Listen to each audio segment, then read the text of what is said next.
What's up, combatants? In this video, we're going to take a look at a popular Mortal Kombat theory. How do the timelines work, and are there multiple universes within the Mortal Kombat universe? But before we jump in, if you like learning more about Mortal Kombat lore and story, then head on over to my channel, MK Temple, subscribe, and click the bell to get notifications every time a new video posts. Now, the timelines in Mortal Kombat can get a little confusing, and I'm here to attempt to uncover just how they work. When Raiden sent a message through time to his past self at the climax of Mortal Kombat Armageddon, he didn't send the message to his own past. How do I know this? Well, mainly because the Raiden receiving the message is living in a much different world than the Raiden from Armageddon. Events of the past have already been put into place before Mortal Kombat 9 Raiden receives this message. In this rebooted timeline, there's a ton of characters appearing at the Mortal Kombat tournament that were not there in the original timeline. Quan Chi, Jade, Kitana, Nightwolf, Cyrax, Sector, the list goes on. Also, some characters have completely different storylines leading up to the tournament. Let's take Sonya, Jax, and Kano for example.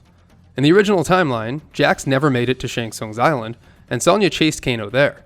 Kano was also fighting for his own benefit to raid Shang Tsung's riches so the Black Dragon could prosper. He didn't actually start siding with Outworld until Mortal Kombat 3. In fact, at the climax of Mortal Kombat 1 in the original timeline, Kano fought alongside Sonya and Johnny Cage against Goro. Here's another example, Sindel. In the rebooted timeline, we know that Sindel is evil and has been evil in this timeline's past. But in the original timeline, Sindel was only evil for a short time after she was resurrected during the events of Mortal Kombat 3. Kitana was able to get through to her mother, and in this timeline, she fought alongside the Warriors of Light, helping to bring down Shao Kahn. After Mortal Kombat 3, she went on to rule Edenia once again, and allied with Earthrealm and the Warriors of Light all the way up until Armageddon. I've been seeing people in the Mortal Kombat community say, well, this is retconned now, and I'm here to tell you it really wasn't. You see, for the rebooted timeline to exist, Raiden needs to receive this message from the original timeline, meaning that in its own kind of way, the original timeline is still canon, but has now ended and ceased to be. So if Raiden didn't send this message to his past, then who and where exactly did Raiden send his message to? For years I was under the assumption that Mortal Kombat had multiple universes, much like comics do with the DC or Marvel universes. But after the release of Mortal Kombat 11 and the inclusion of Titans in the mix, it has been confirmed that Mortal Kombat has multiple timelines, not universes. Although, I'm sure with enough research you may be able to make the argument for both. Mortal Kombat 11's story implies that these timelines exist in linear fashion, rather than together at the same time. The timeline begins, usually ends with a battle that will end all of the realms, and Kronecker rewinds time back to the beginning. So really, Mortal Kombat has been on an ever-changing time loop, the outcome always being similar, but with many differences in detail. That being the case, that means that non-canon Mortal Kombat games, like Shaolin Monks and even Special Forces, BARF, could have existed in an alternate Mortal Kombat timeline. So when Raiden sends his message through time, the Raiden receiving the message exists within a completely different timeline.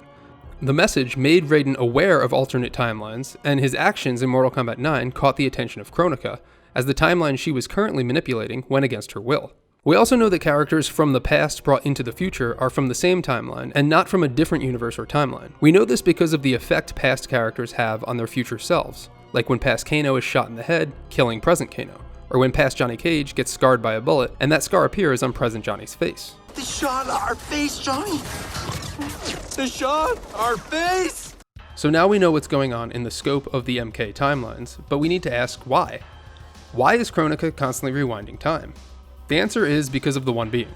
It had recently been confirmed by Mortal Kombat writer Sean Kittleson that the One Being was the crux of all existence.